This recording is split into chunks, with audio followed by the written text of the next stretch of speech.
ब्रह्म सूत्र के चतुर्थ अध्याय के दूसरा पाद। आज पहला सूत्र करेंगे। पहले पाद में जो हमारा डिस्कशन था, जब मुक्ति मिलती है, कर्मों का क्या होता है, संचित कर्म, प्रारब्ध कर्म, अनारब्ध कर्म, कौन नष्ट होते हैं, कौन साथ जाते हैं, किसका भोगना पड़ता है, इन सब चीजों पर समझा। अब जो आज जो दूसरे पाद में समझेंगे, आत्मा जब शरीर को छोड़ता है तो वो प्रोसीजर क्या होता है, कैसे क्या उसकी प्रोसेस होता है, वो समझेंगे। वांग मनसी दर्शनात् शब्दाच्च। सबसे पहले जो वाणी है, स्पीच है, वो माइंड में मर्ज हो जाती है। ऐसा जनरली देखने को मिलता है, जनरली एक्सपीरियंस करते हैं हम। और शब्दाच्च शास्त्रों में भी इस तरह बताया गया है। अब ब्रह्म ज्ञान के बाद जो नेक्स्ट स्टेप है, वो क्या है? मुक्ति। मुक्ति तो अभी आपको मिली नहीं, मुक्ति मिलेगी शरीर छूटने के बाद। अब शरीर जब छूटता है तो क्या होता है? ये जो मुक्ति के लिए जो डेथ है, जो कि आपका अंतिम मृत्यु होगा, क्योंकि ये अंतिम जन्म है, इसके बाद आपको जन्म नहीं लेना। जब जन्म नहीं तो मृत्यु भी अंतिम है। तो वो मृत्यु के बाद क्या होता है, पहले ये समझ लेते हैं। नॉर्मल मौत कैसे होती है, मृत्यु। तो सबसे पहली बात है, जब मृत्यु की टाइम आता है, आत्मा शरीर से निकल रहा होता है, तो सबसे पहले जो हमारी वाणी है, जो बोलने की एबिलिटी है, या जो फंक्शन ऑफ स्पीच है, वो मर्ज हो जाती है। मतलब फंक्शनल नहीं रहता है, वो मन में मर्ज हो जाती है। अब ये कहा कि ये हम जनरल एक्सपीरियंस में भी देखते हैं और शब्द प्रमाण में भी। जनरल एक्सपीरियंस में आप देखेंगे, जब कोई डेथ बेड पर होता है, धीरे धीरे तो वो बहुत कुछ बोलना चाहता है, या बोलना चाहता है, बोल नहीं पाता है। वो मुंह खोलता भी है, अब वो सुनाई नहीं देता है कुछ भी। अब जिंदा है, बाकी इंद्रियां तो काम कर रही है, बस उसकी सबसे पहले वाणी शक्ति चली जाती है। तो इसी को कहते हैं, मानो वाणी मन में मर्ज हो जाती है। तो ये तो हुआ जो कॉमन एक्सपीरियंस है। पर शास्त्रों में भी, छांदोग्य उपनिषद 6:8-6 में, अस्य सौम्य, हे सौम्य डियर, इस पुरुष का जो डेथ बेड पर है, प्रयतो जब आत्मा निकल रही होती है डेथ बॉडी में, वांग मनसी संपद्यते, उसकी वांग मतलब वाणी मन में समा जाता है, मर्ज हो जाता है, लय, वाणी का लय हो जाता है। मतलब उसका फंक्शन, जो जो उसकी एक्टिविटी है, वो करना बंद हो जाता है। ये सबसे पहली चीज होती है। फिर क्या होता है? अतएव च सर्वाणियन। और उसी कारण से, अतएव, उन्हीं कारणों से, सर्वाणी, बाकी जो इंद्रियां हैं, बाकी जो ऑर्गन्स है, वो अनुफॉलो करते हैं। किसकी फॉलो करते हैं? वाणी की फॉलो करते हैं। इसी कारण से, मतलब ये जो जनरल एक्सपीरियंस, आम लोगों की जो हम एक्सपीरियंस सामने देखते हैं, और जो शास्त्र प्रमाण है, इन्हीं इन्हीं दो प्रमाणों से ये भी पता लगता है, वाणी के साथ साथ जो बाकी इंद्रियां हैं, देखने की शक्ति, सूंघने की शक्ति, छूने की शक्ति, जो जो भी सेंसेस की जो भी एबिलिटी है, बाकी सेंसेस इंद्रियां हैं, वो भी मन में मर्ज हो जाती हैं, अर्थात उनका फंक्शन करना बंद हो जाता है। अब ये तो हम डे टू डे लाइफ में देखते हैं, जो भी जिनका डेथ बेड पर होता है, तो सबसे पहले उनकी बोलना, वो बोलना चाह रहे हो तो भी बोल नहीं पाते हैं, समझ में नहीं आता है। फिर धीरे धीरे धीरे बाकी इंद्रियां भी कोलैप्स होने लगती हैं। और श्रुति प्रमाण एक लेते हैं, प्रश्नोपनिषद 3:6, तस्माद् उपशांत तेजा पुनर्भवमिंद्रियैर्मनसि संपद्यमाने। जिस व्यक्ति का तेज शांत होता जा रहा है, कोलैप्स होता जा रहा है, तेज समझते हैं ना, जो जो हीट है ना, वैसे एक डेड बॉडी की एक सबसे बड़ा सिम्टम क्या होता है? उसकी बॉडी बहुत कोल्ड हो जाता है ना? तो इवन आदमी पता ना चले कोमा में भी हो, तब भी उसकी बॉडी में वो हीट बनी रहती है, एनर्जी बनी रहती है। जैसे जैसे उसकी बॉडी कोलैप्स होता है तो समझ में आता है कि ये अभी डेथ पर जा रहा है।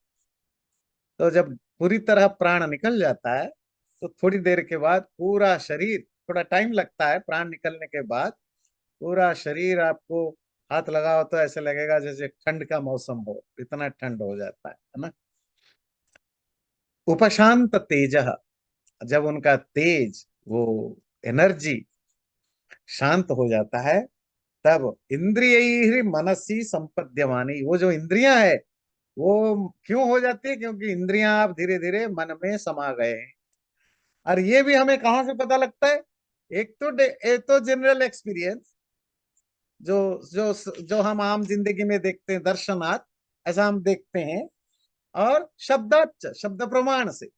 शब्द प्रमाण को मैंने प्रश्नोपनिषद कोट किया। तो अभी तक आपने क्या जाना कि जब डेथ की टाइम आती है तो पहले वाणी काम करना बंद करती है, स्पीच, और उसके बाद धीरे धीरे बाकी इंद्रियां फंक्शन करना बंद कर देते हैं। तो कहा कि मन में मर्ज हो। तन मन प्राणी उत्तरात। अब वो जो मन, जिसमें वाणी और बाकी इंद्रियां मर्ज हो गए, लीन हो गए, वो मन भी अब प्राण में लीन हो जाता है, मर्ज हो जाता है, प्राण में मिल जाता है। उत्तरात, ऐसा जो आगे की जो सब्सिक्वेंट जो सूत्र मंत्र वगैरह है उसमें इसकी जानकारी मिलती है। तो वाणी, वाणी आदि अर्थात स्पीच आदि जो इंद्रियों की शक्ति है, जो ability to know, ability to touch, ये जो शक्तियां, वो सब माइंड में, मन में लय हो जाते हैं, मर्ज हो जाते हैं। फिर मन कहाँ जाता है? मन प्राण में मर्ज हो जाता है। तो यहाँ प्राण का अर्थ जो हम सांस लेते हैं वो नहीं, जो सूक्ष्म शरीर है, उस सूक्ष्म शरीर का जो जो बेसिक चीज है, बेसिक तत्व, उसको महत्त्व या प्राण कहते हैं। उस प्राण में वो समा जाती है। कौन? मन। तो इंद्रियां मन में, मन आदि अर्थात इंद्रियां मन आदि सबके सब अपना जो व्यापार है, जो उनका फंक्शन है, वो धीरे धीरे कोलैप्स हो जाता है, शिथिल हो जाता है। उसके बाद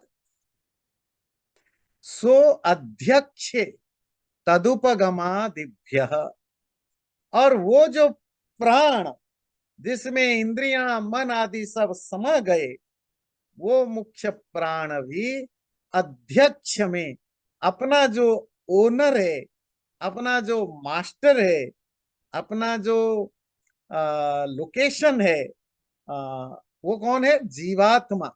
उस आत्मा में लय हो जाते हैं, आत्मा में सिचुएटेड हो जाते हैं। उस तत् उपगमादिभ्य, क्योंकि वो उन्हीं उन्हीं से ही निकले हुए होते हैं। आत्मा के कारण से ही प्राण ही पैदा हो बनते हैं, और आत्मा के ना होने पर ही प्राण नहीं होते हैं। तो पहले इनको समझते हैं, प्राण और आत्मा के संबंधों को। प्राण वाइटलिटी, लाइफ जिसको आप कहते हैं। तो लाइफ या वाइटलिटी अपने आप में कोई, लाइफ अपने आप में कोई एंटिटी नहीं। मैं बहुत बार बोला हूं, अलग अलग ओकेजन में, क्लास में, प्रवचन में, कि लाइफ अपने आप में कोई ओरिजिनल एंटिटी नहीं है। जैसे माइंड होता है, इंद्रियां होती हैं, विजडम होता है, शरीर होता है, आत्मा होती है, इस तरह प्राण वो लाइफ नहीं है, या प्राण नहीं है। तो वो तो एक कॉम्बिनेशन से होता है। आत्मा, सोल और बॉडी, इन दोनों की कॉम्बिनेशन से जो जो चीज बनता है उसको आप लाइफ कहते हैं। और जब बॉडी एंड सोल, आत्मा और शरीर सेपरेटेड हो जाते हैं, जो जो एक चीज घटता है वो है कि लाइफ चला जाता है ना नहीं। तो लाइफ इज कनेक्टेड विथ आत्मा, ठीक है। और जो वाइटलिटी है, जो एनर्जी, जो वाइटलिटी, जो फंक्शनिंग एबिलिटी, प्राण तत्व, वो भी आत्मा के कारण आता है। इसलिए डेड बॉडी में कोई फंक्शन नहीं होता, क्योंकि आत्मा है जो गैल्वेनाइज करता है। जैसे वो इलेक्ट्रिसिटी होती है ना, तो इलेक्ट्रिसिटी, आपने घर में बहुत महंगे महंगे बल्ब लगाया, पंखे लगाए, सारे अच्छे क्वालिटी के अल्ट्रा मॉडर्न सोफिस्टिकेटेड इंस्ट्रूमेंट्स लगाया, फ्रिज लगाए, कंप्यूटर लगाया, सब कुछ लगाया, इलेक्ट्रिसिटी कनेक्शन नहीं है, तो फिर सब बेकार है। या इलेक्ट्रिसिटी पावर चला जाता है तो बेकार है। जैसे पावर का जो रोल है, आपकी घर की जो जो भी इलेक्ट्रिकल चीजें हैं, वो बल्ब हो, पंखा हो, या जो दूसरी चीजें, जो चीजें पावर से चलते हैं, हाँ, वो सब चीजें लाइफलेस हो जाते हैं। तो इलेक्ट्रिसिटी से वो सब गैल्वेनाइज होते हैं, उनके अंदर एनर्जी आती है, पावर आता है। फिर उनकी जो जो अपना अपना जो जो एबिलिटी है, जो सामर्थ्य है फंक्शन करने का, वो वैसे ही फंक्शन करता है। ऐसा नहीं कि पावर पावर अपने आप में किसी चीज को ठंडा नहीं करता, ना गर्म करता है, ना लाइट देता है। लाइट तो बल्ब देता है, ठंडा तो फ्रिज करता है, गर्म तो हीटर करता है, कंप्यूटर तो दूसरे प्रोग्राम से चलता है। पर पावर होने से जिसकी जो भी क्षमता है, जो भी सामर्थ्य है काम करने का, वो सब काम करने लग जाते हैं, तो गलवल करता है। तो ये मेटाफोर को आप इधर लाइए। इसी तरह शरीर का अपना फंक्शन है, मन की अपनी फंक्शन है, और आपके सेंसेस, इंद्रियों का अपना फंक्शन है, बुद्धि का अपना फंक्शन है, प्राण का अपना फंक्शन है। सब अपने अपने तरीके से फंक्शन करते हैं, पर ये सब अपना अपना काम करते हैं जब उनको इलेक्ट्रिसिटी कनेक्शन मिलता है ना। तो अगर सरकार ने बिजली काट दी तो फिर कुछ नहीं चलेगा। कितने परेशान हो जाते हैं जब ये स्टॉर्म आता है, हरिकेन आता है, बिजली चली गई, तो अब ना फोन फोन तो चलो 5-6 घंटा चल गया, आजकल तो चलो आपको पावर बैंक भी आ जाता है। पर अगर पावर बैंक भी ना हो तो आप क्या करेंगे? ना घर में पानी, ना खाना, ना बिजली, ना कंप्यूटर, ना टीवी, ना फोन, ना इंटरनेट, कुछ भी नहीं। तो फिर आप ढूंढते, यहाँ तो किसी होटल में चले जाते हैं, किसी दोस्तों के घर जाना पड़ता है, मतलब कहीं ना कहीं जाके सरवाइव करने के लिए करना पड़ता है।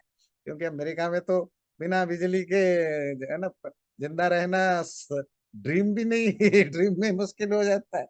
तो इसी तरह आत्मा उस बिजली के तरह होता है, जिसके होने पर सब फंक्शन करते हैं, जिसके ना होने पर कुछ भी नहीं काम करता। तो आत्मा क्या है? उनका अध्यक्ष है, उनका मास्टर है, उनका रूलर है।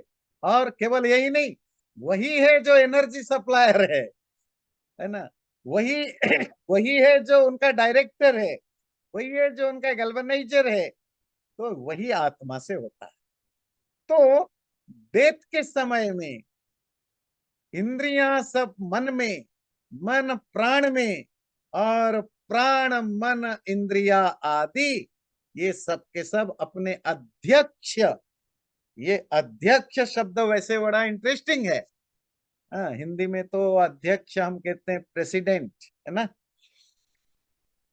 ये अध्यक्ष शब्द का बड़ा इंटरेस्टिंग चीज है। इसमें है अधि प्लस अक्ष। अक्ष मतलब देखना, जो बस देखता है और कुछ नहीं करता है ना नहीं, मतलब विटनेस, जो सिर्फ विटनेस है, अपने आप कुछ नहीं करता।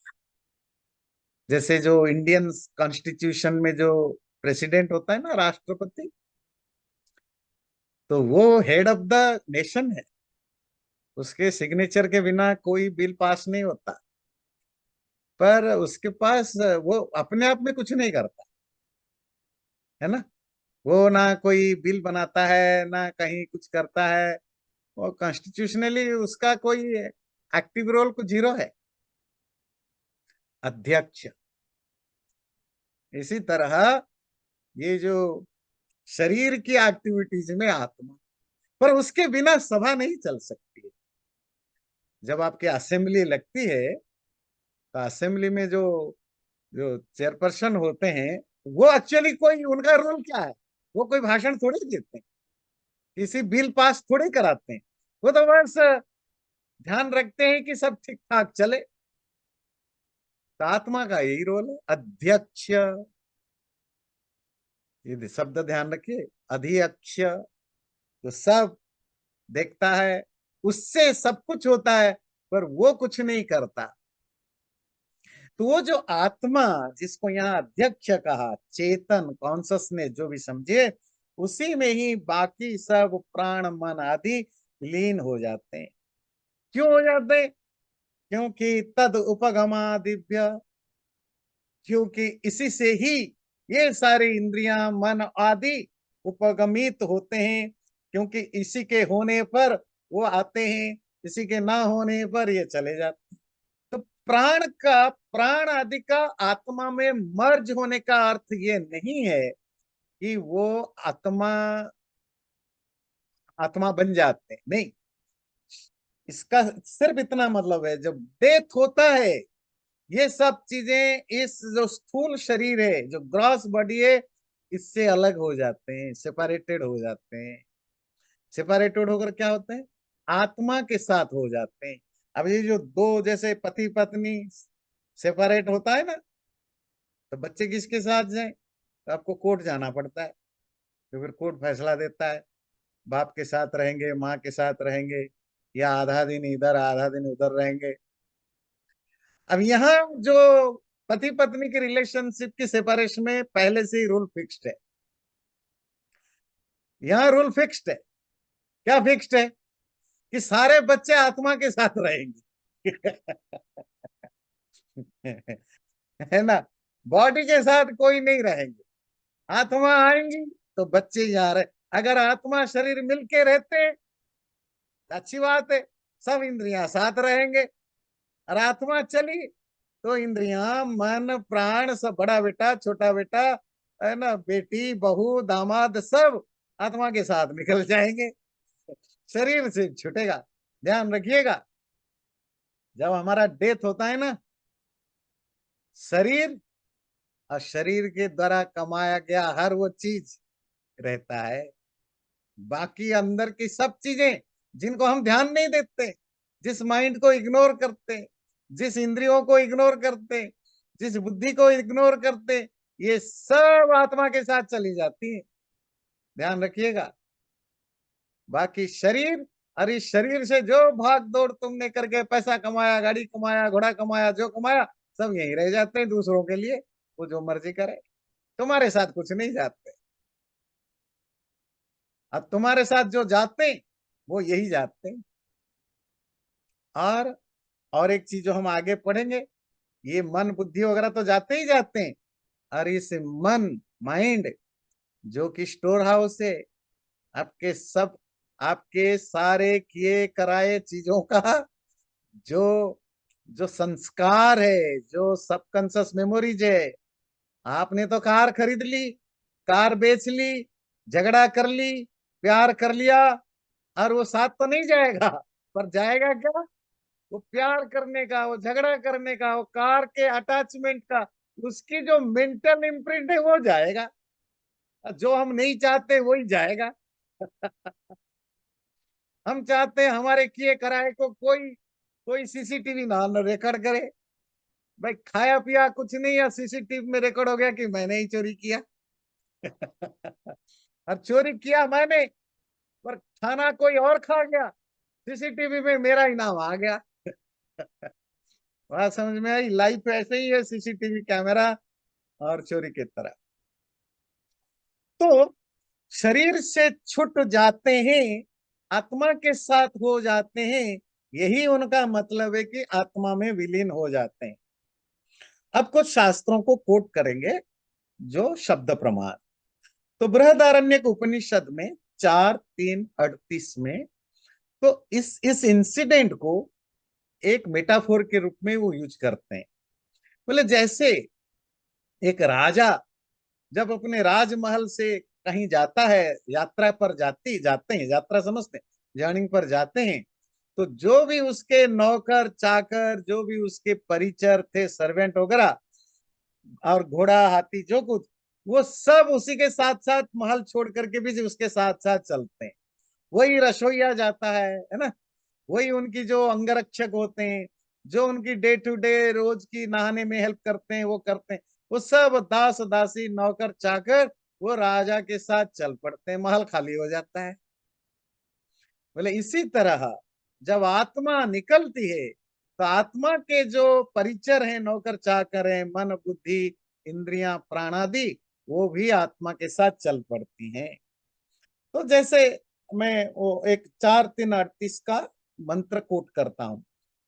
एवमेव इमं आत्मानम अंतकाले सर्वे प्राणा समायन्ति। अंतकाले, अंत मतलब लास्ट टाइम पर, इमम आत्मानम, इस आत्मा को, सर्वे प्राणा, सारे प्राण, प्राण का मतलब यहाँ सिर्फ वाइटलिटी नहीं, अब की सारे इंद्रियां मन बुद्धि प्राण आदि सबके सब अभी समायंती, साथ साथ चल पड़ते हैं। यत्रेतत् ऊर्ध्वोच्छ्वासी भवति, जहां पर वो आत्मा निकल कर जाता है, ऊर्ध्वोच्छ्वासी, जब उसका सांस ऊपर की ओर चढ़ने लगता है, अर्थात लास्ट स्टेज आ जाता है, सांस अब छूटा और अंदर नहीं गया, इसको कहते हैं ऊर्ध्वोच्छ्वासी। श्वास समझते हैं ना, श्वास किसको कहते हैं? अंदर जाना और बाहर निकलना। बाहर निकलना ऊर्ध्व ऊपर, अंदर जाना अधः बिलु। अगर आपकी सांस बाहर निकला ऊर्ध्व, अब अंदर गया नहीं, तो वो ऊर्ध्व श्वास। ऊपर गया गया, अब खत्म, that is the last time. तो जब व्यक्ति का डेथ टाइम होता है, तो सभी प्राण इस आत्मा के साथ चलते हैं। इसी तरह अगला उसी बृहदारण्यक उपनिषद 4:4:2, एष आत्मा निक्रामति, जब ये आत्मा शरीर से निकलता है, इस शरीर को छोड़ देता है, शरीर देशेभ्य, शरीर के हर अंग अंग से उसकी शक्तियां समेट दी जाती है और वो निकल जाता है। तम उत्क्रामंतम प्राणो अनुक्रामति, उस निकलती हुए आत्मा को प्राण भी फॉलो करता है। प्राणान प्राणम अनुक्रामंतम सर्वे प्राण अनुक्रामंती, जब प्राण निकलता है, तो प्राण को फॉलो करते हुए बाकी प्राण मतलब बाकी इंद्रियां आदि, या प्राण शब्द थोड़ा कॉम्प्लिकेटेड है, प्राण कभी महतत्व को, प्राण कभी सांसों को, प्राण कभी इंद्रियों को, तो बाकी प्राण भी उसके साथ निकल जाते हैं।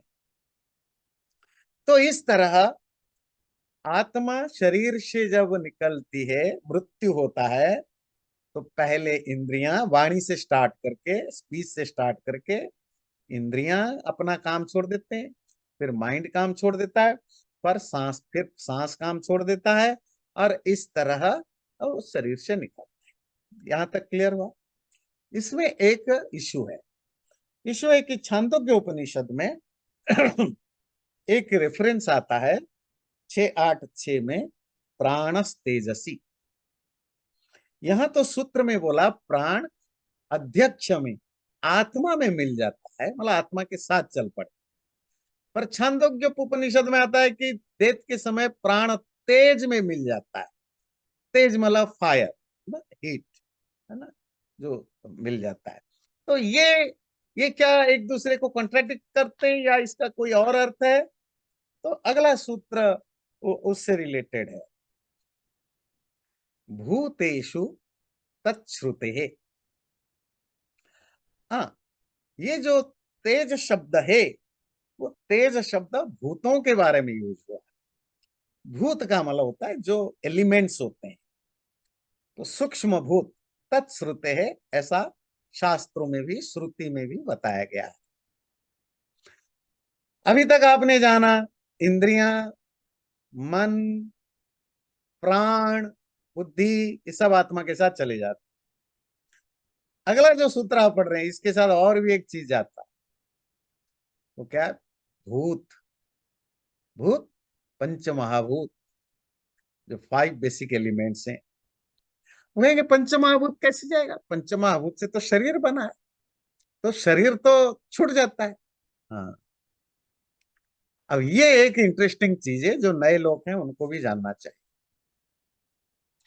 ऐसा है कि आत्मा के जो दो, मेनली जो दो लेवल की बॉडी है, एक ये ग्रॉस बॉडी जो हम जिसके साथ आइडेंटिफाई करते हैं, पर इस बॉडी का एक शैडो जिसको सूक्ष्म शरीर कहते हैं, सटल बॉडी। वो शटल बॉडी क्या होता है? उसमें 18 कंपोनेंट्स होते हैं। 18 कंपोनेंट में से 13 इंद्रियां होते हैं। 5 ज्ञानेंद्रियां, 5 कर्मेंद्रियां, मन बुद्धि अहंकार, है ना, ये 13। अहंकार मतलब आईनेस, ये जो सेंस ऑफ आईनेस। बुद्धि विजडम। माइंड, जो जो इच्छा अनिच्छा, लाइक डिसलाइक, इमोशंस, इन सब से रिलेटेड, ये 13 तत्व, प्लस 5 सूक्ष्म महाभूत। ये जो एलिमेंट्स होते हैं, बेसिक एलिमेंट्स, पृथ्वी, आपस, तेज, वायु आदि आदि, इनका जो सटल फॉर्म है, उस शटल फॉर्म को क्या कहते हैं? रूप, रस, स्पर्श, तेज, है ना, वो गंध, गंध स्पर्श आदि आदि, शब्द आदि, ये जो 5 तन्मात्राएं होती हैं, सूक्ष्म महाभूत होते हैं। ये सूक्ष्म महाभूतों से, शटल एलिमेंट से बना हुआ एक और एनवलप होता है, एक पैकेट होता है, एक बॉक्स होता है। ये तो बड़ा बॉक्स है, और उसके अंदर और एक बॉक्स होता है जो सटल लेवल पर होता है। वो जो सटल बॉक्स है उसी को सूक्ष्म भूत कहते हैं। और वो सूक्ष्म भूत भी उन 18 कंपोनेंट में से 5 वो ये, वो भी आत्मा के साथ जाते हैं। उनका क्या काम होता है? वो आत्मा का व्हीकल है, क्योंकि आत्मा चेतन है, कॉन्शसनेस है। और चेतना अध्यक्ष, अभी आपने पढ़ा अध्यक्ष, उसमें एक्शन नहीं होता, उसमें मूवमेंट नहीं होता। पर वो जाएगा कैसे? एक शरीर से दूसरे शरीर कैसे जाएगा? आत्मा उड़ के तो पंख लगाकर तो नहीं जाता। और आत्मा कोई मैटेरियल चीजें नहीं कि उसमें मूवमेंट भी होगा। तो वो जो पंच महाभूत जो है, जिससे बना हुआ है वो सूक्ष्म शरीर, सटल बॉडी, जिसमें बाकी जो इस 5 महाभूत के अलावा जो 13 और इंद्रियादि हैं, उन 18 को मिला के एक तरह के जो सूक्ष्म भूत है, वो कैरियर का काम करता है। कैरियर समझते हैं? वाहन। वही, जैसे वो होता है ना, वो जो कैटरपिलर है ना, जिसमें से वो निकलता है आपकी बटरफ्लाई। तो वो बटरफ्लाई, वो कैटरपिलर के अंदर होता है, उसके अंदर वो जो अंडा होता है या जो भी उसके अंदर होता है, वो अंडा उसी को कैरी करता है। इसी तरह ये आत्मा का जो कैरियर है, वाहन है, ये 18 एलिमेंट्स वाले, 18 कंपोनेंट वाले जो सूक्ष्म शरीर, यही सूक्ष्म शरीर उसका वाहन बनता है। एक चीज और ध्यान रखिएगा, डेथ जिसको आप कहते हो, डेथ, डेथ का याद रखिए simple definition. Death means separation of body and soul, that's it. अगर कोई कहे हिंदू धर्म के हिसाब से डेथ को डिफाइन करिए, this is the simplest definition. Separation of body and soul is called death.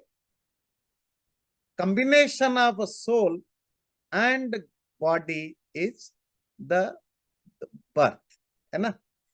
Birth में टाइम लगता है, 10 महीने 9 महीने, अलग अलग टाइम लग जाता है। That's a different thing. तो ये जो ग्रॉस बॉडी है, ये ग्रॉस बॉडी तो डेथ के साथ नष्ट हो जाता है, बर्थ के साथ बनता है, पर आत्मा के साथ कॉन्स्टेंटली एक बॉडी बनी रहती है सूक्ष्म शरीर के रूप में। और वो सूक्ष्म शरीर के रूप में सिर्फ दो ओकेजन पर सूक्ष्म शरीर नहीं होता, बाकी हमेशा सूक्ष्म शरीर आत्मा के साथ रहता है। वो दो ओकेजन कौन है? जब आपको मुक्ति मिल जाए, लिबरेशन हो जाए, मोक्ष मिल जाए। मोक्ष, उसका नाम मोक्ष या मुक्ति क्यों है? मुक्ति का मतलब liberation, freedom. Freedom from what? Freedom from body. पर बॉडी से तो हर डेथ में सेपरेट होता ही होता है। नहीं, उसे ग्रॉस बॉडी से होता है। सारा प्रॉब्लम का जड़ जो है ना, वही है सूक्ष्म शरीर। तो सूक्ष्म शरीर से छूटना, तो वो परमानेंट सेपरेशन होता है। जब तक सूक्ष्म शरीर है तो वो अगला ग्रॉस बॉडी लेता रहेगा। ध्यान से सुनिएगा, क्वेश्चन हो तो पूछिएगा। तो सूक्ष्म शरीर हमेशा आत्मा के साथ रहता है, सिवाय दो ओकेजन। एक मुक्ति, मुक्ति में तो परमानेंटली छूट गया, और दूसरा प्रलय अवस्था में। सर्ग स्थिति, सर्ग मतलब जब क्रिएशन अवस्था होती है, जब ब्रह्मांड, होल कॉस्मस जब फंक्शनल मोड में होता है, तब तो हम करोड़ों जन्म मृत्यु के चक्र में जाते हैं, बिलियंस ऑफ साइकिल्स ऑफ। और उस समय में हमारी सूक्ष्म शरीर रहता है। पर जो पूरा कॉस्मस, पूरा ब्रह्मांड प्रलय स्टेज में आ जाता है। प्रलय समझते हैं? द स्टेट ऑफ डिसोल्यूशन, अर्थात जब सब प्रकृति अवस्था में वापस चला जाता है, विकृति खत्म हो जाती है, उस समय भी सूक्ष्म शरीर नहीं होता है। ऐसा श्रुति में कहा गया है। फिर जो नई सृष्टि होती है, तो फिर परमात्मा अपने हिसाब से फिर वो सूक्ष्म शरीर, वो एक अलग अलग चीजें हैं, वो हम बाद में बात करेंगे। बस आपको जो ध्यान रखना है, दोनों ओकेजन में, प्रलय की स्टेज में और मुक्ति की अवस्था में, सूक्ष्म शरीर नहीं रहता। इसके अलावा बाकी हमेशा जब तक सृष्टि है, और प्रलय के बाद जो दूसरी सृष्टि होगी, पूरी सृष्टि में सूक्ष्म शरीर इज ऑलवेज विद आत्मा। वो आत्मा एम्बॉडीड हो, शरीर के साथ हो या ना हो, सूक्ष्म शरीर बनी रहती है। वो जो सूक्ष्म शरीर के जो पंच महाभूत है, 5 बेसिक एलिमेंट्स, जो कि उसका एक स्ट्रक्चर बनाते हैं, स्केलेटन बनाते हैं। बाकी तो जो 13 तत्व है वो उसके पार्ट बन जाते हैं। वो उनमें तेज, तेज मतलब जो जो कहा कि प्राण तेजसी, प्राण जो है वो तेज में मिल जाता है। वो तेज जो है वन ऑफ द 5 सूक्ष्म महाभूतों में आता है ना। तेज, वो क्या कहते हैं, रूप रस गंध स्पर्श तेज वायु आदि जो भी है, तो तेज उनमें से एक है। तो एक बताने का, तेज बताने का मतलब है कि पूरे पंच तत्व। तो मैं अभी छांदोग्य उपनिषद को कोट करता हूं। छांदोग्य उपनिषद 8:12-1 में कहता है, जब तक आत्मा प्रिय और अप्रिय, प्रिय मतलब जो प्लीजेंट है, अप्रिय मतलब जो अनप्लीजेंट, प्लीजेंट और अनप्लीजेंट चीजों के साथ कनेक्टेड होता है, तब तक वो इस जो शरीर के साथ जुड़ा रहता है। और जब वो प्रिय अप्रिय चीजों से, प्लीजेंट अनप्लीजेंट चीजों से अपने आप को डिटाच कर देता है, तो वो फिर शरीर से छूट जाता है। श्लोक में बोलूं, न वही सशरीरस्य सतः प्रिया प्रिययोरपहतिरस्ति। जब तक वो एम्बॉडीड है, शरीर के साथ है, तब तक प्रिय और अप्रिय, प्लीजेंट और अनप्लीजेंट चीजों के साथ वो अटैच्ड रहता है। उससे छुटकारा नहीं पा सकता। छुटकारा ना पाने का अर्थ क्या है?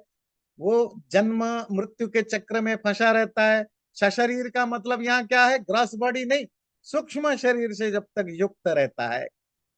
अशरीरम व वसंतम, और जब वो अशरीर अर्थात सूक्ष्म शरीर से अलग हो जाता है, तभी प्रिया प्रिय न स्पृशता। अब ना उसको कोई प्लीजेंट या अनप्लीजेंट चीजें इफेक्ट, उसको अफेक्ट कर सकते हैं। तो यहाँ जो सशरीर और अशरीर, सशरीर मतलब विथ बॉडी, अशरीर तो विदाउट बॉडी।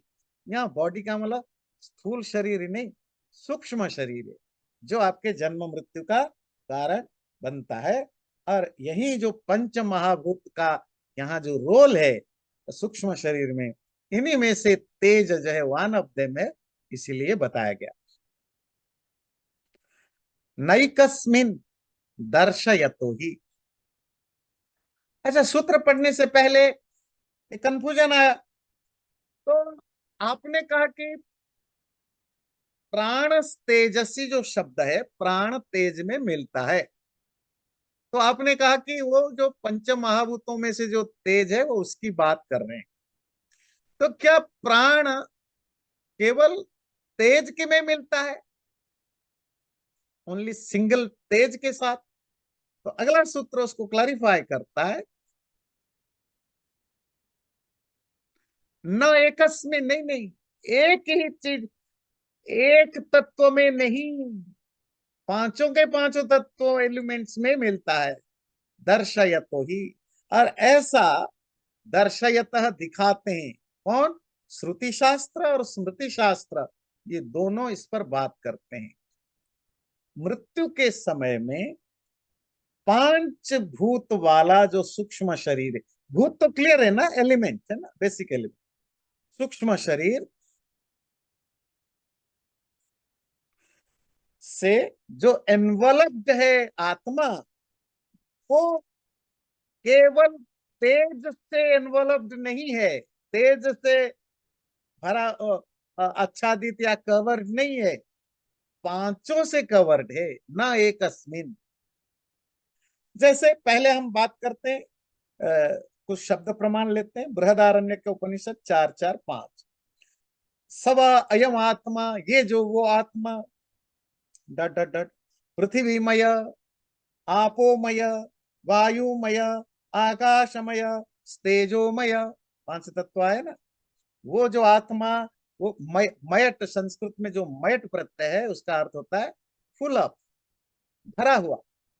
तो ये जो आत्मा पृथ्वीमय है, पृथ्वी, और आप जलमय है, वायुमय है, आकाशमय है और अग्निमय है, अर्थात पंच तत्वों से भरा हुआ आत्मा। ये पंच तत्वों से भरा हुआ आत्मा मतलब आत्मा शुद्ध तो नहीं है ना, ये जो जिसको आप जीवात्मा कहते हैं, ये तो 24/7 जब तक प्रलय और मुक्ति को छोड़ दे, बाकी समय तो अशुद्ध रहता है। अशुद्ध मतलब कवर्ड रहता है, एनवलप्ड रहता है, किससे? ये सूक्ष्म शरीर से। और वो सूक्ष्म शरीर कौन है? ये पृथ्वी, आप, वायु, ये पृथ्वी, आप, तेज, वायु, समझ रहे हैं ना, ये जो पंच महाभूत है ना, समझाने की जरूरत नहीं ना। पृथ्वी मतलब जो पृथ्वी तत्व है, वायु तत्व है, वायु मतलब एयर, आप मतलब जल, आकाश मतलब इथर, तेजो मतलब अग्नि, ये जो पांच तत्वों वाला आत्मा रहता है, मतलब उनसे घिरा हुआ रहता है। इसी तरह मैं मनुस्मृति को कोट, क्योंकि उन्होंने कहा श्रुति और स्मृति दोनों दर्श दिखाते हैं। दर्शयतः, दर्शयत द्विवचन है, दिखा, दो दिखाते हैं। दो कौन? श्रुति शास्त्र, स्मृति शास्त्र दिखाते मतलब बताते हैं। तो अब एक स्मृति का एग्जाम्पल लेते हैं, मनुस्मृति का 1:27। अण्यो मात्रा विनाशिन्यो दशार्धानाम तो यह स्मृता। ये जो 10 का आधा, 10 का आधा कितना होता है भाई? 5। ये जो 10 की आधा तत्व है, अर्थात पांच तत्व, ये संस्कृत में जो श्लोक में लिखते हैं ना, तो श्लोक में रिदम लाने के लिए थोड़ी वो शब्दों के खेल खेलते हैं ना। वो पंच के जगह क्या लिखते हैं? दशार्ध, ये उनकी स्टाइल है ना। तो दशार्ध मतलब 10 का आधा, अर्थात 5। तो पांच तत्व जो है, जो कि वो, ये बात करें सूक्ष्म भूतों को, वो कौन से पंच महाभूत? जैसे अभी नियति ने जो पूछा, अण्व्य, जो बहुत एटम लेवल पर हैं, अणु लेवल पर हैं, स्थूल नहीं है, अत्यंत सूक्ष्म अणु, अणु समझ में आता है, जो एटॉमिक लेवल पर है, ऐसे। और विनाशिन्य, पंचमहाभूत तो विनाशी होते हैं, डिस्ट्रक्टिबल होते हैं, पेरिशेबल होते हैं। तो ये विनाशी है, पेरिशेबल है, अणु रूप में है। ऐसे जो पंच तत्व है, ताभिः सार्धम इदम सर्वम संभवति अनुप्रवश अनुपूर्वशः। ये जो आत्मा और आत्मा के साथ जो मन आदि है, ये सब के सब उन्हीं अनुरूप शटल फॉर्म में जो पांच तत्व है, उन पांच तत्वों के साथ निकलते भी है और अंदर घुसते भी हैं। क्लियर हो गई? मनुस्मृति ने बिल्कुल क्लियर किया। मैं लैपटॉप तो काम नहीं कर, अभी रिस्टार्ट में चल रहा है, मैं फोन पर हूँ, तो जो भी 4-5 मिनट है फोन पर ही कर लेंगे। तब मनुस्मृति की बात कर रहा था, तो मृत्यु के समय जब शरीर धारण करता है या शरीर छोड़ता है, उन सभी अवस्थाओं में ये पंच इंद्रियां साथ जाते हैं। इसी तरह बृहदारण्यक उपनिषद 3:2-13, जिसमें एक डायलॉग है, डिस्कशन है, वो है याज्ञवल्क्य और आर्तभाग, ये दो लोगों के बीच में एक संवाद है। तो संवाद में आता है कि डेथ के समय क्वायम तदा पुरुषो भवति, डेथ के समय ये पुरुष आत्मा कहाँ होता है। तो वो दोनों, उनके बीच में जो डिस्कशन होता है, उनका कंक्लूजन होता है, तौह यत ऊचतुः कर्म हैव तद ऊचतुः। ये दोनों ये फाइनल स्टेटमेंट देते हैं, कर्म ही है जिसमें ये आत्मा आश्रय करता है। कर्म, ध्यान दीजिए, नया शब्द है। अथः यत् प्रशंसतुः कर्म हैव तत् प्रशंसतुः, 3:2-13। तो उन दोनों ने कर्म की प्रशंसा की कि कर्म में ही आत्मा टिकती है। अब ये कर्म की बात कहां से आ गई? बात तो पंच महाभूत और सूक्ष्म शरीर की बात चल रही थी, क्योंकि ये कनेक्शन समझना बहुत जरूरी है कि कर्म के अनुसार आपको शरीर मिलता है, स्थूल शरीर आदि मिलता है, और वो जो कर्म का जो संस्कार है, जो उसकी जो मेंटल इम्प्रिंट्स है, वो कहाँ रहता है? वो रहता है सूक्ष्म भूत में, माइंड में रहता है, और वो mind is part of the सूक्ष्म शरीर। और सूक्ष्म शरीर के साथ जब आत्मा निकलती है, तो सूक्ष्म शरीर के साथ ये जो कर्म है, अच्छा बुरा, पुण्य अपुण्य, दोनों कर्म जो है, कर्मों का संस्कार उनके साथ जाते हैं। उसके हिसाब से डिसाइड होता है उसको आगे का कैसा जन्म मिलेगा, सुख मिलेगा या भोग मिलेगा। तो इसीलिए ये कर्मों के अनुसार ही जो स्थूल शरीर है, जो ग्रॉस बॉडी है, कैसा शरीर मुझे मिलेगा, वो उस पर डिपेंड करता है। पर वो रहता कहाँ है कर्म? वो रहता है सूक्ष्म शरीर में। सूक्ष्म शरीर मीन्स सूक्ष्म शरीर का एक कंपोनेंट जो मन है, उस मन में वो रहता है। जैसे कि आगे कहा, बृहदारण्यक उपनिषद 3:2-13, वही पुण्यो वही पुण्ये न भवति पाप पापे न। पुण्य कर्म करने से पुण्य होता है, पाप कर्म करने से पाप होता है। पाप पुण्य का अर्थ होता है, यहाँ पहला पुण्य का अर्थ है पुण्य कर्म, पाप कर्म। दूसरा पुण्य पाप का अर्थ होता है पुण्य फल। पुण्य फल क्या होता है? 3: जाति, आयु, भोग। आपको किस तरह का शरीर मिलेगा, किस तरह का भोग एक्सपीरियंस मिलेगा, किस तरह का आयु होगा, ये पुण्य और पाप के हिसाब से डिसाइडेड होते हैं। पुण्य जन्म, पुण्य भोग और पुण्य आयु, और अपोजिट पाप जन्म, पाप आयु और पाप भोग।